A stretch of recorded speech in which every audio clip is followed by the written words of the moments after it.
spesialisasinya di Fakultas Kedokteran Universitas Indonesia. Selain aktif dalam bidang keilmuan dan mengikuti beberapa fellowship, Dr. Diandra juga sangat aktif dalam berbagai organisasi. Jadwal lengkap waktu prakteknya bisa dicek langsung ya di website Ekan Hospital di www.ekanhospital.com. Hari ini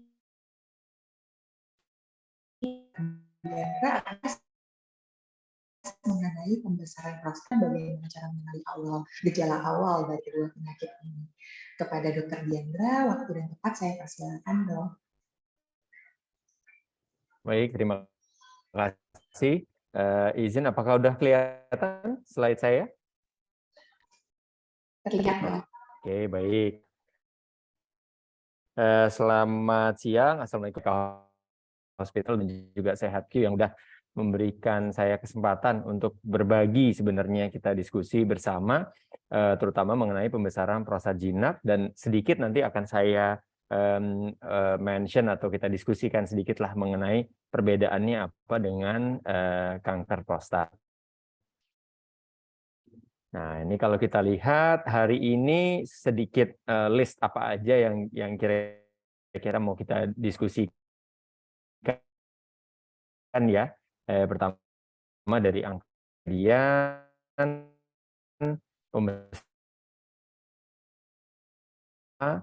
gejala penting. Apa sih perbedaannya antara PPJ prostat jinak dengan kanker prostat? Dan yang terakhir, laku sama sebenarnya angka kejadiannya. Kenapa semua laki-laki itu punya prostat dan sebesar? Pertanyaannya, prostat yang membesar ini atau enggak? Nah, ini kalau kita lihat gambar di atas 40 tahun, keluhan ini secara mereka atau tidak pembesaran prostat jinak. Dari pembesaran prostat jinak ini ternyata kita lihat yang mengalami gangguan irisan yang orange ini. Di atasnya itu ternyata pembesaran keluhan dari lower urinary tract ini, lower urinary tract symptom ini diakibatin oleh pembesaran prostat jinak itu di bagian yang merah ini. Sehingga kalau kita lihat memang ini berlapis-lapis gitu ya. Nggak semua laki-laki di atas 40 atau 50 tahun memiliki gejala pembesaran prostat jinak, tapi pada umumnya gejala pembesaran prostat jinak ini terjadi pada mereka-mereka yang di atas 50 tahun. Nah, ini kalau kita lihat pembesaran prostat jinak itu sebenarnya hanya terminologi aja ya yang kita namakan bahwa volume prostat itu bertambah. Jadi ini juga kita sebutkan sebelumnya, memang dengan bertambahnya usia maka volume prostatnya itu sendiri itu bertambah. Nah, prostat itu letaknya sebenarnya ada di bawah kandung kemih kalau kita lihat di sini. Jadi ini adalah kandung kemih, dia menampung urin, di bagian bawahnya itu ada prostat, lalu setelah prostat dia ada saluran kemih untuk buang air kecil keluar. Kalau prostatnya itu membesar, sama analoginya dengan selang yang kita tekan gitu ya, akan lebih besar dibandingkan dengan prostat yang kecil karena saluran kemihnya lebih lowong gitu ya dibandingkan prostat yang sudah membesar sehingga menekan saluran kemih yang berada di tengahnya. Nah, untuk gejalanya sendiri ini macam-macam, bisa satu atau lebih dari gejala yang ditemukan ini. Pada umumnya yang ditemukan adalah sering buang air kecil. Jadi sering buang air kecil baik siang hari maupun malam hari ya, frequency at night ini. Nah, ini biasanya yang dikeluhkan pasien, kok bolak-balik ke toilet terus saya nggak ngerasa lampias kalau buang air kecil. Di samping itu ada juga keluhan buang air kecilnya itu terputus-putus. Kadang pancarannya itu lemah atau terputus-putus flow-nya gitu ya. Ada juga yang mengeluhkan nyeri atau perasaan seperti terbakar saat berkemih. Itu biasanya bila ditemukan infeksi saluran kemih. Nah, Sama halnya karena ada infeksi dan juga pembesaran prostat jinak ini sudah besar dan memiliki banyak pembuluh darah, biasanya antara keluar darah pada saat ejakulasi ataupun keluar darah pada saat berkemih. Dan yang terakhir, yang sebenarnya banyak tapi kurang diperhatikan baik oleh dokter ataupun pasiennya adalah hubungannya pembesaran prostat jinak ini dengan adanya disfungsi ereksi. Karena kita ketahui kalau seorang laki-laki ini kualitas hidupnya berkurang karena harus bolak-balik ke toilet terus, jadinya tidak fit, maka itu juga bisa meningkatkan resiko untuk terjadinya disfungsi ereksi. Nah, faktor resikonya apa aja sih? Nah, faktor resikonya sebenarnya sama dengan kanker prostat, kurang lebih faktor resikonya juga mirip antara pembesaran prostat jinak dengan pembesaran prostat jinak ini memang terjadi pada pria-pria yang lansia. Dengan udah bertambahnya usia ini kan tidak bisa dimodifikasi ya, artinya semua orang itu kan pasti akan bertambah usianya. Tapi kalau kita lihat faktor sindrom metabolik ini bisa kita kontrol dengan pola hidup sehat, dengan makan yang seimbang, olahraga dan lain-lain.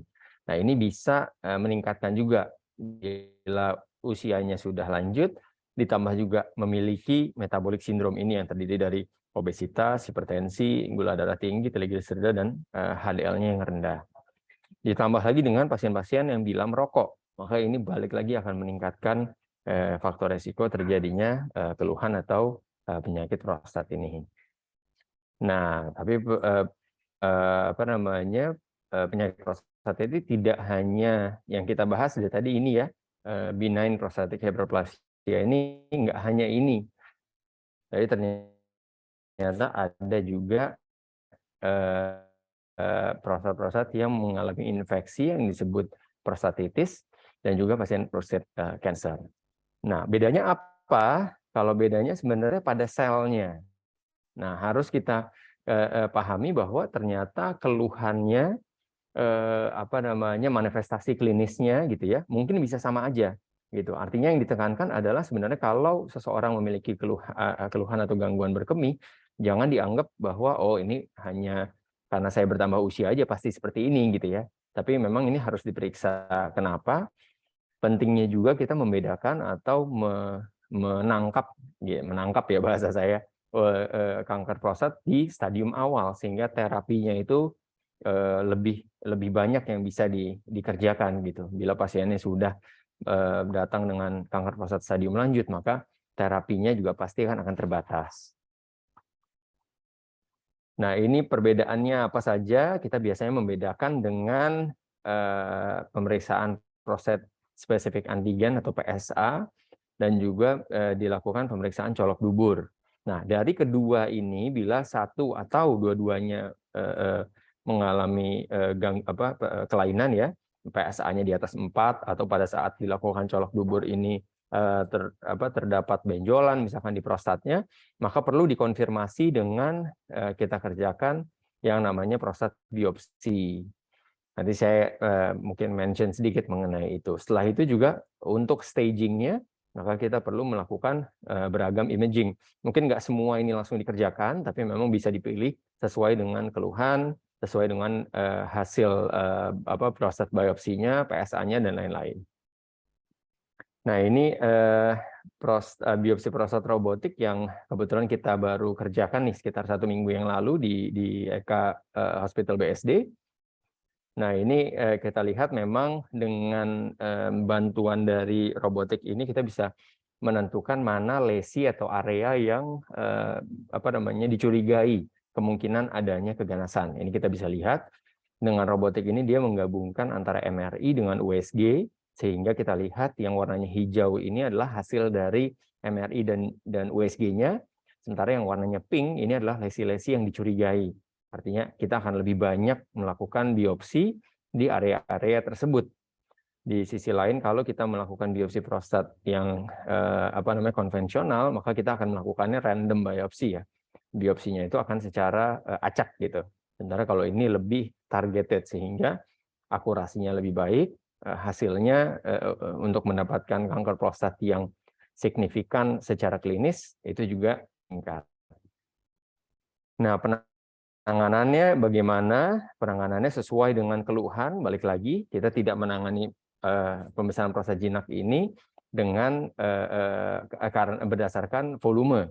Karena balik lagi semua laki-laki dengan bertambahnya usia, maka pada umumnya volume prostatnya juga bertambah. Jadi yang kita terapi adalah keluhannya. Kalau keluhannya ringan, 85% biasanya dengan konservatif, perubahan gaya hidup, olahraga, dan lain-lain. Kalau keluhannya bisa dengan obat, atau kalau sedang berat dan juga bila ditemukan komplikasi, maka beberapa memang diperlukan adanya operasi. Tapi harus diingat, kenapa segitiganya seperti ini, karena memang mayoritas pasien dengan pembesaran prostat jinak itu adalah mereka-mereka yang memiliki keluhan ringan. Jadi terapi utamanya adalah yang konservatif.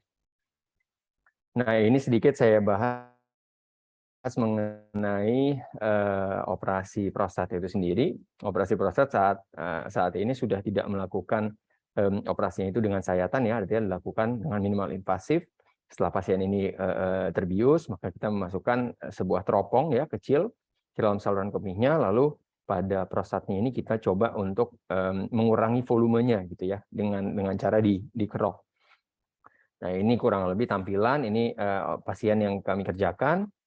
Ini ada prostatnya sebelumnya seperti ini tampilannya, ya. Yang di bagian hitam sini adalah kandung kemihnya. Artinya ini salurannya kita lihat memang sudah terhimpit dari yang kiri dan kanan ini menghimpit sehingga salurannya kecil. Setelah dilakukan tindakan, maka kita bisa lihat hasilnya, perbedaannya bahwa sekarang sudah lebih lowong, gitu ya. Jadi urin itu bisa lebih lancar keluarnya dari kandung kemih sampai ke luar. Nah, ini perbedaan sedikit. Ini tindakan yang kami kerjakan merupakan modifikasi dari TURP tadi, ya, atau reseksi tadi, dengan melakukan yang namanya enukleasi, sehingga prostat itu akan lebih banyak masanya atau lebih banyak volumenya yang bisa kita keluarkan. Perbedaannya dari kedua, ini adalah jaringan prostat setelah dilakukan tindakan, seperti apa ya jadinya, daging cincang gitu ya mungkin. Dan itu akan dikirim ke lab. Nah, apa sih perbedaannya antara yang sebelumnya, TURP dengan TUER? Kalau kita perhatikan di sini, prostat yang besar, kita lakukan operasi TURP, kita melakukan pengurangan masanya atau volume prostatnya itu dari tengah ke luar. Sehingga kalau kita lihat memang ada chance-nya untuk prostat ini masih bersisa, gitu ya. Karena kalau kita mengeroknya dari tengah ke luar itu kita nggak tahu dasarnya ada di mana, gitu. Sehingga memang volume prostat secara penelitian memang sisanya masih cukup banyak kalau misalkan dilakukan TURP. Sementara di sisi lain kalau melakukannya dengan enukleasi, nah enukleasi ini analoginya kalau buah jeruk, kita tidak mengurangi buah jeruk dari buahnya, tapi kita pisahkan dulu antara kapsulnya atau kulit jeruknya dengan buah jeruknya. Sehingga setelah itu seluruh daging buahnya ini bisa kita keluarkan. Kurang lebih analoginya seperti ini. Setelah kita pisahkan kapsul atau kulitnya dengan buahnya, lalu seluruh volumenya dari prostat ini bisa kita keluarkan. Sedikit mengiklan ini, izin moderator. Jadi kami kebetulan lagi ada kegiatan bulan November ini, memang bulan Movember, ya, kalau di luar negeri itu, untuk raise awareness, gitu ya, untuk kanker prostat. Nah, di bulan ini kita mencoba menggalang dana untuk yayasan untuk penelitian dan juga yayasan kanker, bisa berupa kita bersepeda ataupun lari. Nah, ini kalau misalkan semua teman-teman di sini ingin ikut, bisa silakan untuk men-scan QR code dan mendaftar untuk Run for Charity, ya, atau Ride for Charity, gitu kurang lebih. Mungkin sekian dari saya. Selanjutnya kalau kita masih ada yang kurang jelas, misalkan bisa kita diskusikan lagi setelah ini di sesi tanya jawab. Baik, terima kasih. Mungkin sekian dari saya kembalikan lagi ke moderatornya. Baik, terima kasih Dr. Diandra. Penjelasannya singkat, padat, jelas, ya, Dok, ya. Jadi kita tadi sudah dengar tentang gejalanya, faktor risikonya, pemeriksaan-pemeriksaan juga untuk penegakan diagnosanya, juga penanganannya ya dok. Oke, di sini juga penting untuk screening gejala di awal ya dok ya. Jadi untuk stadium awalnya itu penting. Baik, terima kasih Dokter Diandra. Selanjutnya kita akan mendengarkan pemaparan dari narasumber kita yang kedua, ada Dr. Yusuf, Dr. Muhammad Yusuf, spesialis SPOG, konsultan onkologi. Beliau adalah dokter spesialis kandungan dan kebidanan, konsultan onkologi di Eka Hospital BSD. Beliau menamatkan pendidikan kedokteran di Fakultas Kedokteran Universitas Syahkuala, kemudian melanjutkan pendidikan spesialis dan subspesialisasinya di Universitas Indonesia. Beliau juga beberapa kali mengikuti program fellowship di berbagai negara. Tentunya Dr. Yusuf selalu update tentang keilmuannya.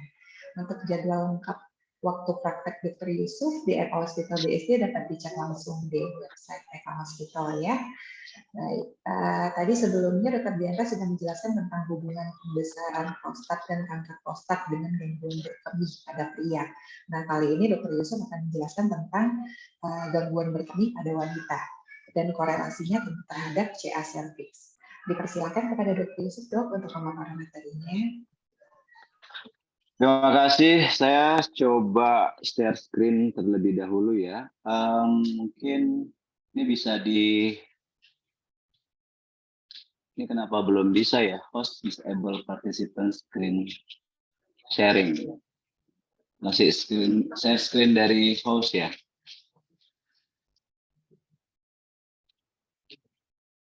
Stop share dulu.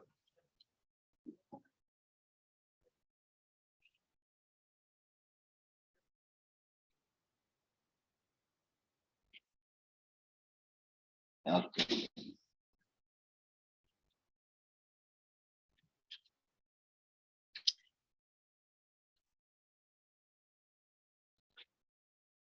Apakah screen PowerPoint saya sudah terlihat jelas? Jelas dok. Terima kasih.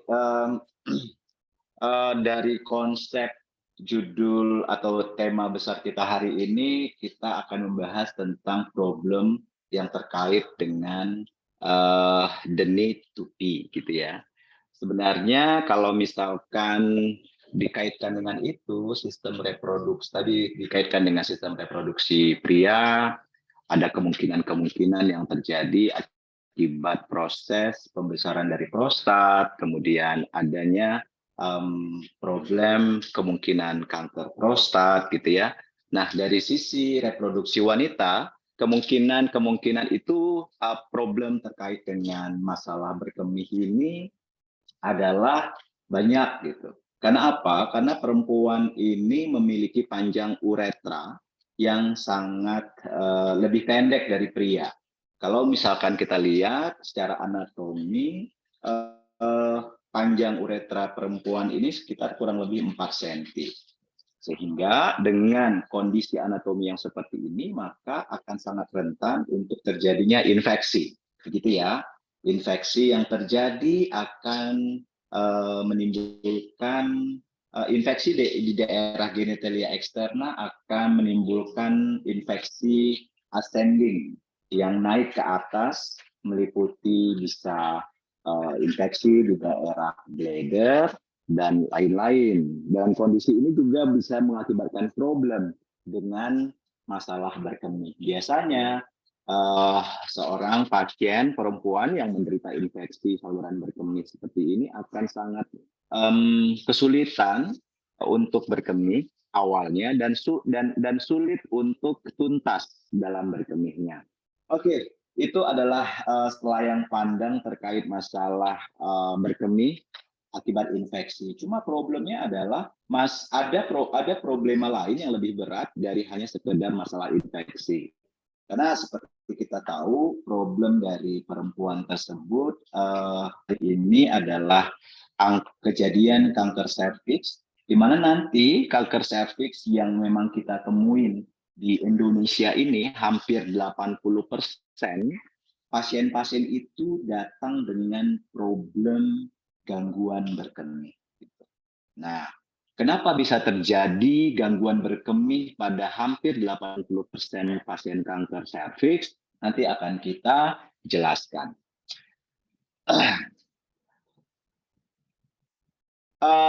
Kanker serviks itu sendiri di Indonesia, kalau misalkan kita lihat insidennya,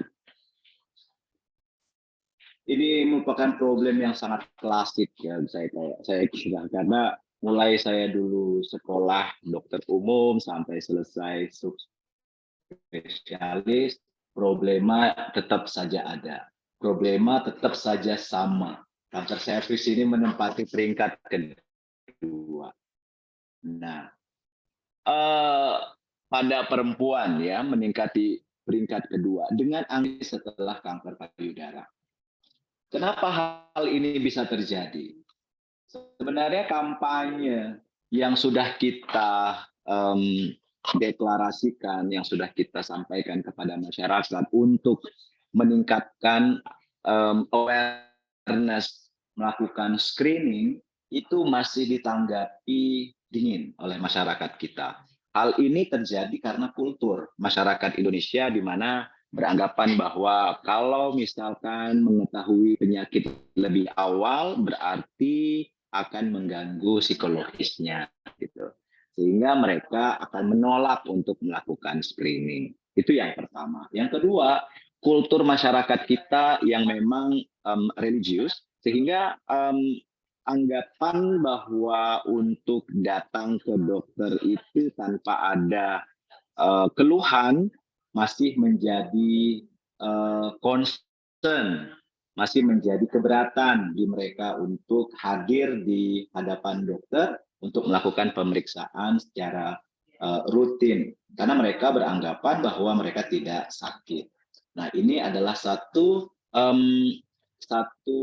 anggapan yang memang sangat salah, gitu ya. Akibatnya apa? Akibatnya kita menemukan kasus kanker serviks ini datang ke rumah sakit dengan stadium lanjut, hampir sekitar 80%, dan semuanya selalu problem dengan selain perdarahan dan nyeri perut, problemnya ditambah dengan gangguan berkemih. Kenapa hari ini bisa terjadi? Karena sebagian besar sel kanker yang ada di serviks tadi sudah mengakibatkan sumbatan di area kandung kemih dan di area ureter atau saliran kemih bagian dalam yang menghubungkan antara kandung kemih dengan ginjal.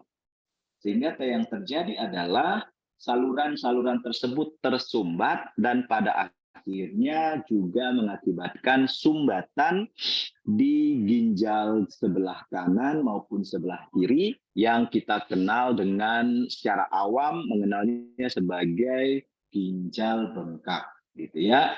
Atau secara terminologi medisnya kita sebut sebagai hidronefrosis. Secara anatomi saya ingin menyampaikan posisi dari serviks ya, posisi dari serviks ini bersebelahan dengan kandung kemih. Jadi kalau misalkan saya apakah melihat kursor saya di sini? Nah, di sini adalah posisi imajiner dari kandung kemih. Sementara serviks itu ada di area sini. Apabila tumor serviks yang mulai munculnya di sini itu sudah menyebar ke area kanan dan ke area kiri maupun ke area depan, hal ini akan menimbulkan sumbatan-sumbatan di kandung kemih maupun muara ureter yang terdapat di dalamnya. Hal inilah yang mengakibatkan kenapa pada pasien-pasien kanker serviks stadium lanjut problem umum yang dikeluhkan oleh pasien-pasien kita itu adalah gangguan berkemih. Rasionalnya seperti itu. Nah, sekarang saya ingin menginduce dari Bapak dan Ibu yang hadir secara online sore ini, sebenarnya apa sih yang menyebabkan kanker serviks itu terjadi? Gitu. Ini ada 2 pertanyaan nih, nanti akan terjawab di akhir sesi, yaitu apakah tipe virus HPV yang 16 dan 18 atau tipe virus HPV 6 dan 11 gitu ya. Kanker serviks itu disebabkan oleh virus. Jadi kanker serviks ini bukan penyakit yang diturunkan, bukan penyakit yang dikutuk, bukan penyakit karena kotor. Jadi kanker serviks ini adalah penyakit yang disebabkan oleh virus yang kita kenal sebagai human papilloma virus. Jadi virus HPV ini ada tergolong 2 kategori. Ada yang high risk atau risiko tinggi, ada yang low risk atau risiko rendah. Yang mana yang menyebabkan kanker serviks? Yang menyebabkan kanker serviks itu adalah tipe yang high risk. Tipe high risk ini macam-macam. Ada tipe 16, tipe 18 ya. Tipe 31, tipe 33, 45, 52, 58. Dari sekian banyak jenis tipe virus HPV, yang paling banyak mengakibatkan infeksi pada perempuan itu adalah tipe 16 dan tipe 18. Nah, tipe 16 dan tipe 18 dari studinya mengatakan ini adalah jenis virus yang sangat agresif. Kenapa sangat agresif? Apabila seseorang terinfeksi virus HPV dengan tipe 16 dan 18, dalam 2 tahun setelah infeksi itu sudah terjadi perubahan seluler dari sel normal menjadi sel yang abnormal, gitu ya. Nah, tergantung di mana lokasi dia terinfeksi. Karena ternyata virus-virus HPV ini tidak hanya mengakibatkan tidak hanya mengakibatkan kanker pada serviks saja. Kalau misalkan lokasinya yang dikenai adalah vagina, maka dia akan mengakibatkan kanker vagina. Kalau misalkan infeksinya terjadi pada vulva, maka yang akan muncul adalah kanker vulva. Nah, pada beberapa kasus, kalau misalkan yang diinfeksi adalah anus, maka akan terjadilah kanker anus. Studi yang terakhir, penelitian yang terakhir mengatakan bahwa infeksi HPV ini tidak hanya infeksi yang ditularkan melalui hubungan seks saja,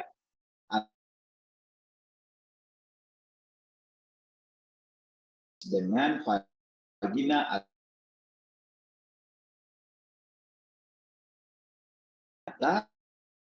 atau udara, airborne. Oleh karena itu, kami ini yang spesialis organ dalam atau berkaitan dengan organ-organ di area bawah virus HPV yang menyebar melalui airborne tadi. Apa yang terjadi akibat infeksi melalui airborne? Maka yang mungkin terjadi adalah nasal cancer ya. Jadi kanker di area oroparengeal. Oroparengeal cancer ini yang akan rentan terjadi pada mereka yang memang terinfeksi dari mekanisme airborne. Ini adalah proses terjadinya. Kalau misalkan kita lihat di sini, memang tidak semua dari 100% yang terinfeksi virus HPV, tidak semuanya menjadi kanker. Ada yang 80% infeksi HPV yang terjadi ini akan bisa sembuh sendiri. Tetapi 20%-nya itu akan berubah menjadi kanker dalam tempo 10 sampai 30 tahun, gitu ya. Jadi seseorang yang merasa bahwa dok, saya perilaku suami dan perilaku saya fine-fine saja dalam 5 tahun terakhir. Tetapi sebelumnya having sex with others gitu ya tanpa ada proteksi. Nah, ini bisa saja terjadi proses infeksi di 10 tahun yang lalu, terjadi kankernya setelah kejadian 10 tahun gitu. Oleh karena itu penting di sini untuk kita mengetahui proses perkembangan infeksi HPV.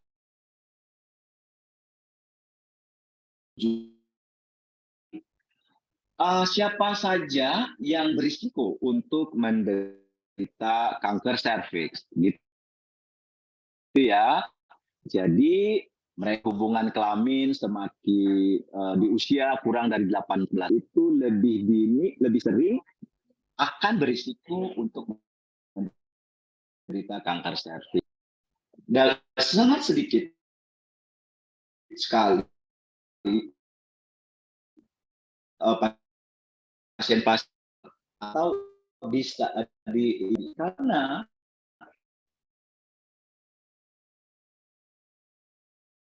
pasien-pasien yang memang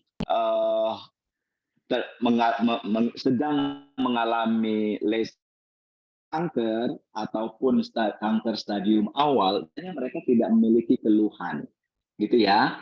Mereka mengeluhkan perdarahan setelah berhubungan, tapi tidak rutin. Apalagi bagi mereka yang usia-usia seperti yang disampaikan Dokter Diandra, bahwa kadang-kadang pada usia-usia di atas 40-an, di sini frekuensi hubungan seksual juga sudah sangat jarang ya dengan partnernya, sehingga mereka beranggapan mereka fine-fine aja karena tidak ada perdarahan sama sekali gitu ya. Itu pada stadium-stadium awal. Tapi ketika sudah stadium lanjut, biasanya kita bicara stadium lanjut ini kalau sudah mengalami stadium 2B ke atas. Pasien sudah mengeluhkan adanya nyeri pada saat berhubungan.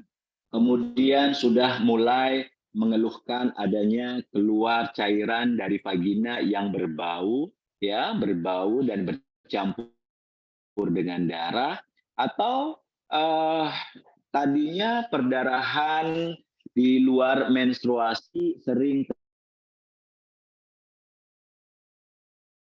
tidak ada, tiba-tiba terjadi perdarahan, atau dia menstruasi. Nah, ini yang ingin saya catat adalah gangguan berkemih. Gangguan berkemih, pasien sering mengatakan, "Dok, saya sering sekali berkemih tapi tidak tuntas. Berkemihnya sedikit-sedikit tapi tidak habis puas gitu." Atau bahkan sama sekali pasien datang tidak bisa berkemih gitu. Dengan kondisi seperti ini bisa kita menduga ke arah sana gitu ya. Nah, pemeriksaan yang bisa kita lakukan adalah mungkin pada stadium awal, pada stadium awal, serviks yang akan tampak itu sulit untuk kita lihat adakah kelainan untuk mengevaluasi serviks tadi. Apa yang bisa kita kerjakan? Biasanya kita menggunakan alat-alat tambahan seperti kolposkopi. Kemudian kita bisa meraba apakah serviksnya membesar apa tidak, gitu ya. Kemudian pemeriksaan screening yang rutin dilakukan adalah dengan melakukan rutin melakukan pap smear, rutin dengan pemeriksaan SPP test itu akan membantu meningkatkan akurasi adakah suatu problem lesi prakanker apa tidak. Gitu. Ini yang saya maksud dengan SPV test, kemudian langkah-langkahnya, pasien biasa duduk untuk melakukan ini. Dokternya akan dengan proses screening terasa nyaman dan tidak takut, gitu ya. Diagnosis akan eksplorasi pada pasien apa aja keluhan gitu. Kita lihat risikonya apa yang ada, kemudian gejala-gejala yang ada pada pasien apa, dan kita lakukan pemeriksaan ginekologi, kemudian pemeriksaan penunjang yang bisa kita kerjakan, bisa salah satu yang ingin saya sampaikan. Nah,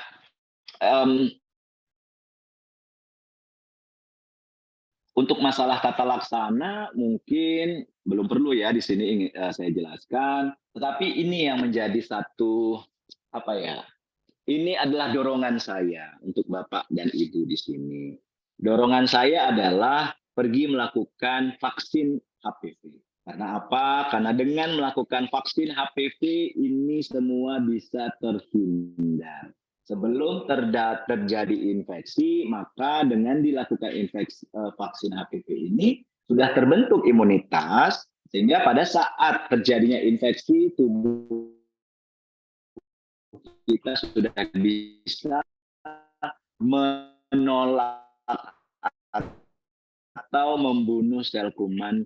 Pak anjurkan semua anak usia kan vaksin HPV. Alhamdulillah hari ini negara kita sudah mewajibkan bagi setiap anak perempuan untuk mendapatkan vaksin HPV pada usia 11 sampai 12 tahun kira-kira pada kelas 5 dan kelas 6 SD ini sudah dimasukkan ke dalam imunisasi dasar di sekolahan gitu. Tetapi saya ingin menganjurkan tidak hanya anak perempuan, anak laki-laki juga disarankan untuk melakukan vaksinasi HPV ini sampai usia 12 tahun.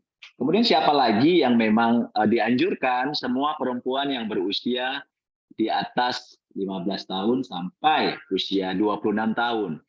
Dianjurkan kenapa sampai usia 26 tahun? Karena memang imunogenisitas yang akan diperoleh oleh mereka-mereka yang divaksin pada usia ini akan sangat baik gitu ya. Efektivitasnya itu memberikan hasil hampir 100%. Tetapi bagi mereka yang berusia di atas 26 tahun, saya tetap menganjurkan. Walaupun memang efektivitasnya tidak sebaik dari mereka yang usia di bawah 26 tahun, tetapi efektivitasnya tetap didapat di angka 87%. Artinya, lebih baik vaksin daripada tidak, gitu ya. Jadi, disarankan. Itulah yang bisa saya sampaikan hari ini, moderator. Mungkin kita akan berdiskusi dengan pertanyaan-pertanyaan dari partisipan online pada sore hari ini. Terima kasih. Terima kasih Dr. Yusuf atas penjelasannya, Dok. Kita udah dengar tentang dari penyebabnya, faktor resikonya, gejala umumnya, ya Dok ya, diagnosis dan screening itu penting ya Dok ya. Juga pentingnya vaksinasi. Dan kita lanjut ke sesi acara yang selalu ditunggu-tunggu, yaitu sesi tanya jawab nih. Oke, di sini bisa dituliskan di kolom chat ya bila ada pertanyaan, baik untuk Dr. Diandra maupun juga untuk Dr. Yusuf.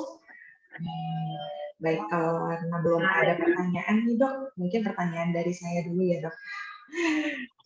Untuk Dr. Diandra, mungkin ya Dok ya. Jadi apa saja sih Dok sebetulnya faktor pemicu terjadinya pembesaran prostat dan kanker prostat itu? Apa betul Dok ada pendapat yang mengatakan bahwa berhubungan seksual yang lebih rutin itu akan mengurangi kemungkinan terjadinya kanker prostat? Nah, itu bagaimana Dok tanggapannya?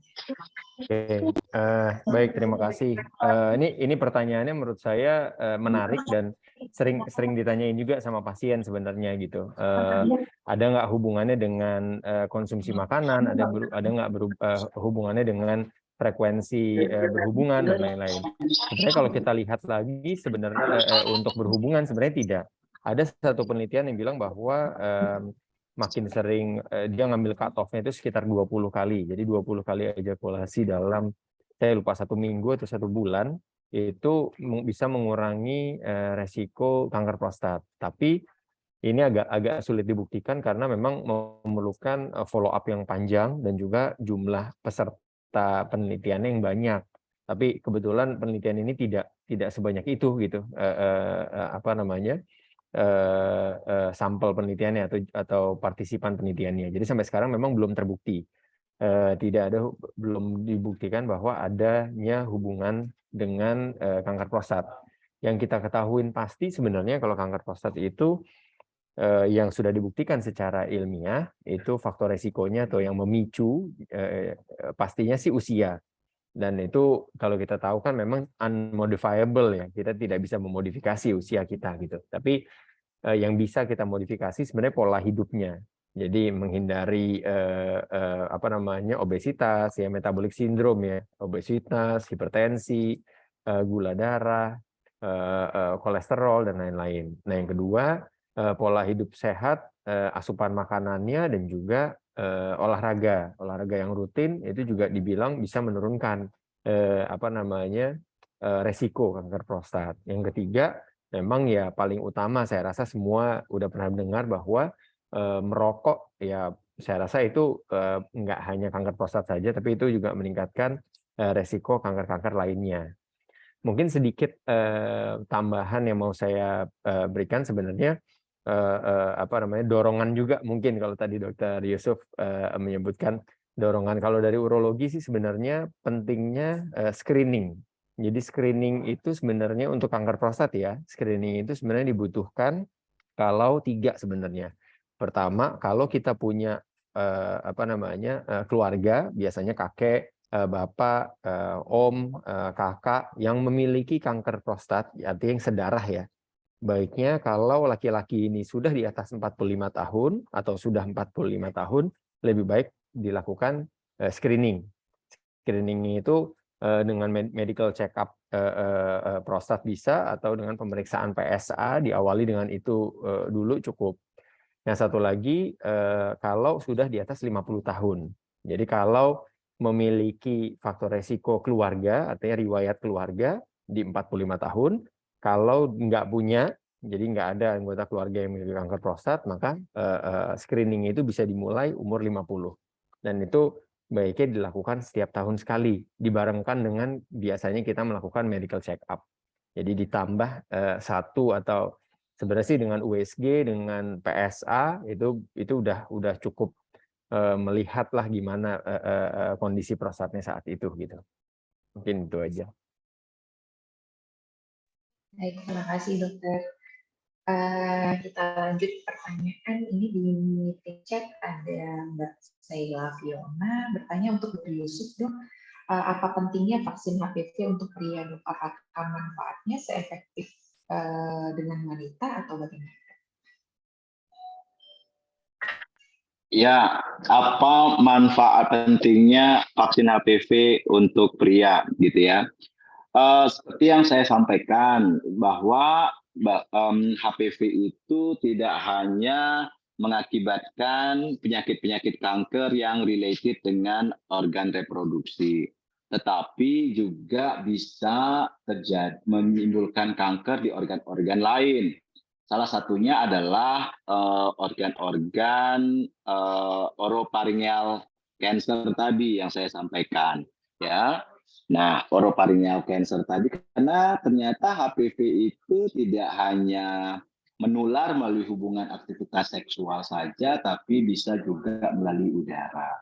Itu yang pertama. Yang kedua, vaksinasi HPV yang ada hari ini itu adalah vaksinasi yang mengandung virus partikel protein itu ya, like viral like protein yang menyerupai virus tipe 16, 18, 6 dan 11.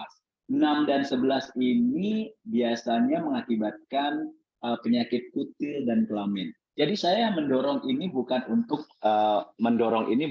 agar pria itu menjadi nakal tanda kutip. Bukan ya, penyakit kelamin itu kan relate dengan penyakit-penyakit yang mereka yang suka nakal. Jadi bukan ke sana gitu. Dorongannya adalah untuk mereka bisa hidup lebih sehat saja gitu. Itu yang kedua. Yang ketiga adalah anal cancer, kanker pada anus gitu.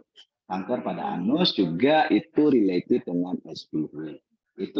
Itulah yang pentingnya vaksin HPV pada pria. Manfaatnya Kalau misalkan usianya usianya anak-anak sampai usia anak-anak tadi itu sangat efektif, efektivitasnya sama. Tapi kalau misalnya usianya sudah lebih, efektivitasnya akan menurun. Karena imunitas ini terkait sama usia. Kalau misalkan memang usia itu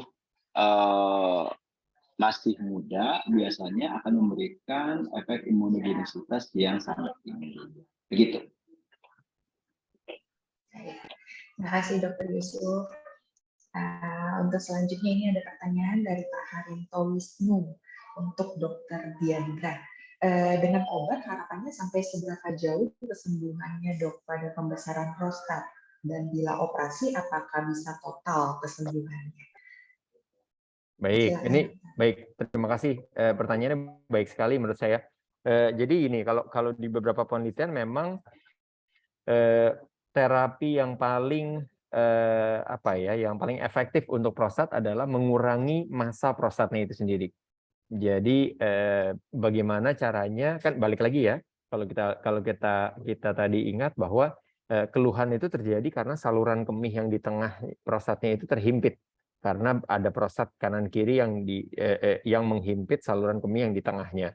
Nah, gimana caranya menterapinya? Paling utamanya adalah dengan mengurangi volume yang menghimpitnya itu. Sayangnya memang kalau untuk obat itu belum serta-merta secara efektif bisa dan signifikan mengurangi volume prostatnya itu sendiri. Jadi kalau misalnya pertanyaannya apakah dengan obat itu bisa sembuh, ya sembuh artinya tidak ada keluhan lagi, itu jawabannya sih sebenarnya bisa. Mayoritas orang yang keluhan dasarnya itu ringan, itu bisa dengan obat aja. Tapi kalau keluhan ini nanti bisa dievaluasi saat kontrol ke poliklinik pastinya. Kalau keluhannya itu sedang atau berat, pada umumnya itu kemungkinan dia untuk bahkan sampai hilang keluhannya itu lebih minim dengan obat. Makanya pasien-pasien dengan keluhannya sedang berat itu biasanya bisa langsung ditawarkan untuk dilakukan operasi. Tapi balik lagi ini patient preference juga, artinya kita sebagai dokter, saya selalu di poli selalu menanyakan harapannya apa nih pasiennya. Kalau misalkan fine aja dengan kondisinya saat ini, dengan minum obat terkontrol dan sudah happy, oke. Tapi ada banyak juga pasien-pasien saya yang sudah bahkan minum obat belasan tahun, kontrol, saya masih nggak happy-happy gitu. Jadi mungkin kejebak di antara ketakutan mau lakukan tindakan, tapi kok ya udah berobat bertahun-tahun masih sama aja nih kayak gini gitu. Nah, itu perlunya kita komunikasi, saya pasti menjelaskan semua prosedur seperti apa yang diharapkan dan lain-lain supaya sama-sama paham kita gitu yang dihadapin apa. Jadi kalau pertanyaannya tadi bisa nggak sembuh dalam hal hilang atau berkurang keluhannya, bisa pada mereka-mereka yang keluhannya ringan. Tapi kalau yang sudah sedang berat memang mungkin keluhannya itu bisa berkurang sementara. Tapi dia akan suatu hari akan mengalami, bisa dibilang obatnya sudah tidak mempan lagi, sehingga ya lebih baik dilakukan tindakan operatif seperti itu. Baik dok, lanjutin tadi dok, kalau misalnya gejalanya ringan, pasien sudah ada perbaikan untuk keluhannya, apakah itu dilanjutkan untuk seumur hidup selagi pasien masih ada keluhan ringan tersebut? Oke, benar. Memang obat prostat itu sama dengan mirip sebenarnya dengan obat tekanan darah tinggi atau gula darah. Ini memang obat-obat yang didesain untuk dikonsumsi seumur hidup. Kapan obat ini, memang belum ada penelitiannya yang di titik mana obat ini bisa di stop gitu. Karena prinsipnya balik lagi, karena prostat itu membesar, obat-obat ini tuh hanya berefektifnya itu untuk mengurangi kontraksi dari prostatnya itu sehingga tidak terlalu menghimpit saluran kemihnya gitu. Nah, kalau obat ini sudah tidak dikonsumsi, maka prostat ini bisa balik kontraksi lagi gitu ya, bisa balik kencang lagi sehingga menutup saluran kemihnya. Jadi memang belum ada penelitian yang mengatakan bisa kapan kita berhenti terapi obatnya ini gitu. Sementara di sisi lain memang kalau tindakan operatif harapannya setelah dilakukan tindakan operatif ini memang lepas obat sama sekali gitu. Jadi setelah dilakukan operasi, pasien itu tidak konsumsi obat apa-apa lagi. Nah, tambahan sedikit sebenarnya, beberapa pasien saya menanyakan, prostat ini kalau udah dioperasi itu bisa kambuh lagi nggak? Gitu, bisa lagi ada keluhannya lagi nggak? Nah, ini agak kalau dibilang kambuh prostatnya membesar lagi, ya kalau ada penelitiannya dibilang bahwa di usia di rentang waktu 8 sampai 10 tahun itu bisa ada keluhan yang serupa. Artinya prostat ini bisa membesar kembali. Makanya itu kenapa ada baiknya memang melakukan tindakan operasi prostat ini dengan teknik enukleasi sehingga kita bisa semaksimal mungkin mengambil volume prostatnya itu. Sehingga range waktu untuk sampai prostat itu besar lagi lebih membutuhkan waktu yang lebih lama gitu kan kalau kita dari awalnya memang udah mengambil prostatnya lebih banyak gitu. Ya. Terima kasih Dr. Diandra. Kita lanjut ke pertanyaan selanjutnya. Ini dari Pak Riko Hasnianto untuk Dr. Yusuf. Dok, mau tanya kalau kanker serviks terdeteksi pada stadium dini, itu berapa persen untuk bisa disembuhkannya, Dok? Terima kasih. Ya, jadi begini, saya ingin mengedukasi teman-teman yang ada di sini. Terminologi pada penyakit kanker dengan penyakit non-kanker itu berbeda, gitu ya. Kalau misalkan pada penyakit non-kanker, mungkin kita pakai terminologi sembuh atau tidak sembuh, gitu ya.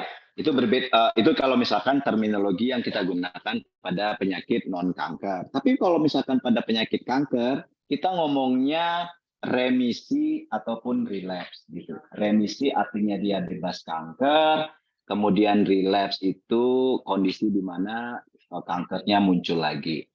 Nah, saya ingin mengatakan bahwa pada kasus-kasus kanker serviks stadium awal, ini kita akan bisa mendapatkan interval remisi pasien-pasien ini sangat lama. Jadi kalau kita bicara masalah 5-year survival, pada stadium awal kita akan menjumpai kasus hampir 97%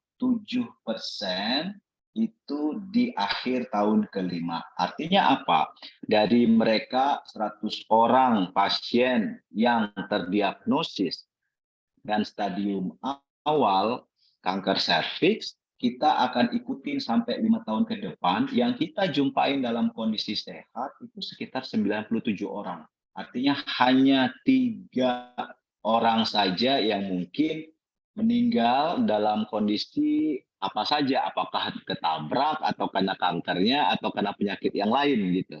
Itu dia.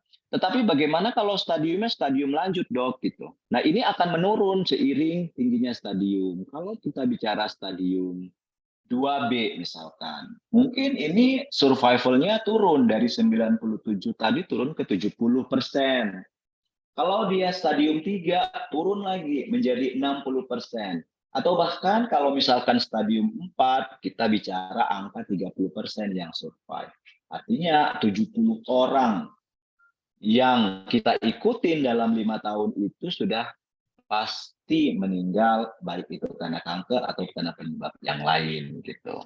Jadi kita bicaranya adalah masa remisinya yang memang sangat lama dibandingkan mereka-mereka yang memang kondisinya di stadium lanjut, remisinya akan sangat singkat dan bahkan survivalnya juga akan sangat singkat. Thank you, Dr. Yusuf. Baik, mungkin ini pertanyaan terakhir untuk Dr. Diandra. Nanti ada satu lagi untuk Dr. Yusuf ya, Dok, setelah ini. Untuk Dr. Diandra, ada banyak mitos juga yang mengatakan, Dok, bahwa mengidap kanker prostat itu bisa menurunkan libido dan gairah seksual, Dok. Bagaimana menurut pendapat dokter mengenai hal tersebut, Dok? Baik. Sebenarnya itu ada benarnya karena gini, kalau kanker prostat yang tadi sama halnya ya, semua kanker itu kita pasti memulai atau menginisiasi terapinya itu pasti berdasarkan stadium. Kanker prostat pun juga sama, memiliki stadium. Kalau stadiumnya sudah lanjut, stadium 4 sudah ada metastasis atau penyebaran dari kanker prostatnya ini, biasanya memang yang diberikan adalah terapi obat hormonal. Artinya kita mencoba menekan testosteronnya supaya lebih rendah. Nah, biasanya keluhan-keluhan ini itu yang dikeluhkan pasien adalah itu menurunkan libido, moodnya jadi lebih tidak baik, muscle mass-nya bisa berkurang ya, ototnya bisa berkurang gitu karena memang hormon laki-laki itu kan testosteron. Kalau hormonnya itu kita turunkan, maka pasti memiliki efek samping. Tapi memang itu sampai saat ini memang standar terapi untuk yang diberikan pada kanker-kanker prostat yang sudah metastasis, yang sudah stadium lanjut gitu. Sementara di sisi lain, kalau kita menemukan kanker prostat itu stadium awal, nah kita bisa melakukan sebenarnya operasi pengangkatan prostat, baik itu secara laparoskopi ataupun robotik. Nah, operasi-operasi ini justru bisa mempreserve nantinya hormon testosteronnya gitu ya, karena kita tidak memberikan obat hormonal lagi. Kita coba untuk diangkat memang prostat secara keseluruhannya. Jadi harapannya untuk mengkontrol kankernya itu sendiri gitu. Tapi kalau udah metastasis, sudah di luar prostat, sudah ada jaringan keganasannya, maka ya operasi pada umumnya bukan pilihan lagi gitu. Pilihannya adalah obat hormonal, kemoterapi atau radiasi. Ya, terima kasih Dr. Diandra. Baik, ini pertanyaan terakhir untuk Dr. Yusuf, Dok, dari Christian Arianto. Dr. Yusuf ingin bertanya, bagaimana proteksi diri dari kaum wanita, Dok, jika tidak tahu pasangannya dulu sering berganti pasangan? Ya. Ini baik ya.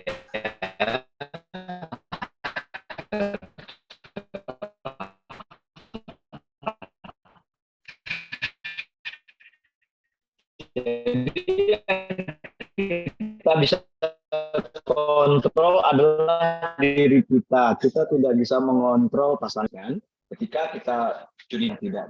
Sebagaimana sekali lagi adalah diri kita sendiri. Bagaimana cara mengontrol diri kita? Yang pertama adalah do vaksin, gitu ya. Itu yang pertama. Yang kedua adalah melakukan pemeriksaan screening dari pap smear dan HPV test tadi. Itu bisa dikerjakan. Jadi do it as your lifestyle setiap 3 tahun sekali. Atau bahkan paling lama boleh dikerjakan 5 tahun sekali. Sementara kalau vaksin tadi itu cukup sekali seumur hidup, tidak perlu di booster. Tapi kalau misalkan screening HPV dan pap smear tadi setiap 3 atau 5 tahun, itu harus wajib dikerjakan sebagai lifestyle. Inilah yang bisa kita lakukan untuk memproteksi diri perempuan untuk terhindar dari kanker cervix.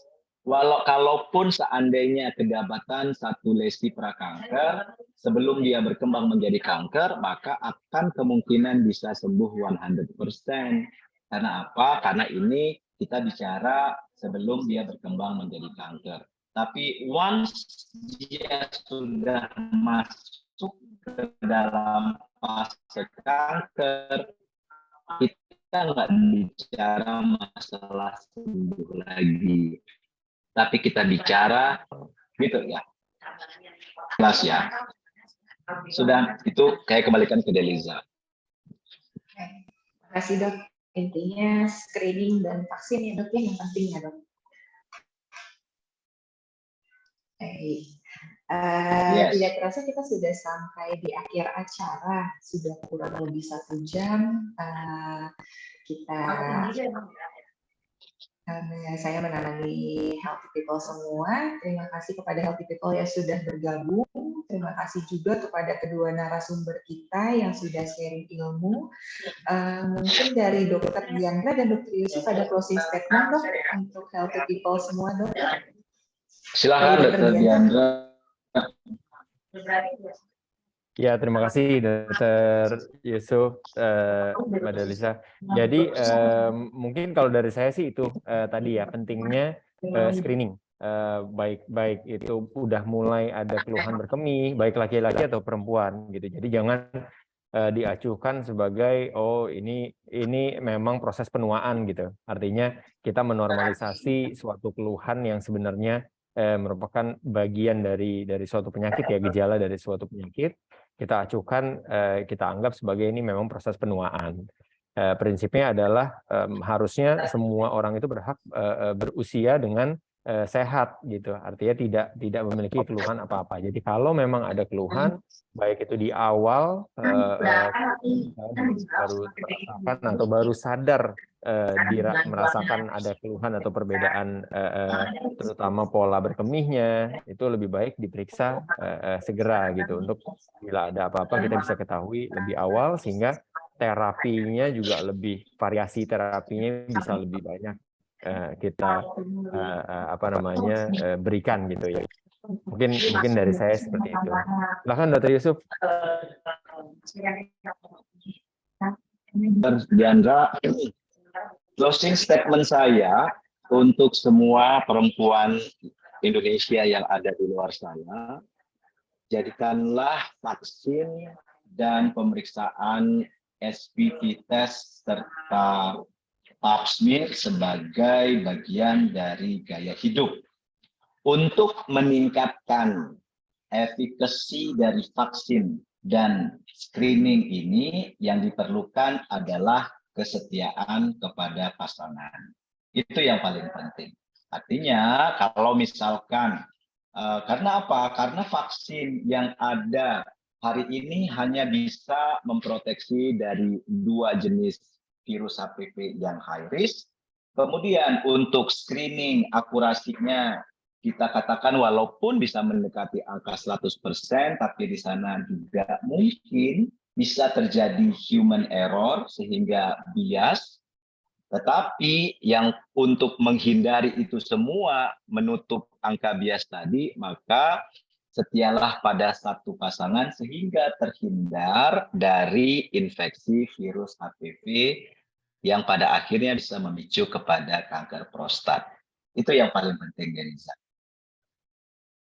Terima kasih Dr. Yusuf, terima kasih Dr. Diandra atas closing statement-nya. Baik, sekilas info untuk seluruh peserta, kita akan rutin mengadakan webinar ini sebulan sekali. Jangan lupa bulan depan kita ketemu lagi di webinar berikutnya dengan episode ke-14 yang tentunya dengan topik pembahasan yang lebih menarik lagi. Saya Dr. Deiza pamit undur diri. Sampai bertemu lagi di lain kesempatan. Terima kasih Dr. Yusuf, Dr. Diandra. Ya, selamat siang.